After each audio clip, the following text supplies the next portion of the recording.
अहंकार। एक मूर्तिकार ने अपने बेटे को मूर्ति कला सिखाने का निश्चय किया।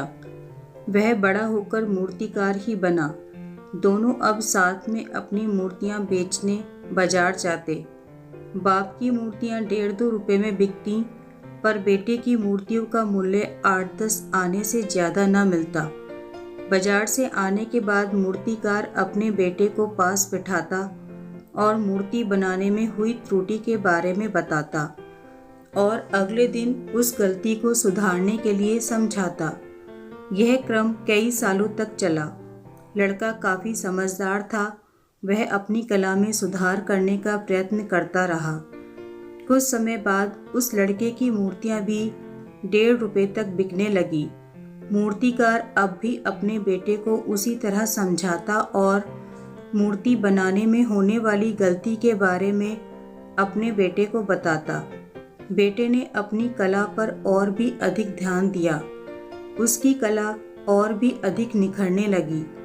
अब मूर्तिकार के बेटे की मूर्तियां 5 रुपए तक बिकने लगी।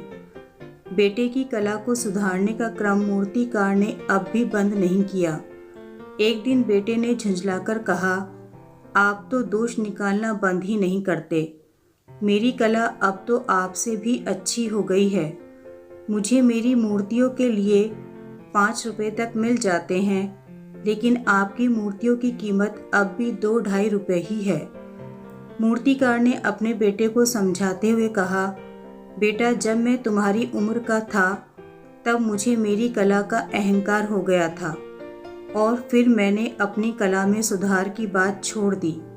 तब से मेरी प्रगति रुक गई और मैं 2 रुपए से अधिक की मूर्तियां न बना सका। अपनी गलतियों को समझने और उसे सुधारने के लिए हमेशा तैयार रहो, ताकि बहुमूल्य मूर्तियां बनाने वाले श्रेष्ठ कलाकारों की श्रेणी में पहुंच सको। सीख, हमें कभी भी किसी बात का अहंकार नहीं करना चाहिए।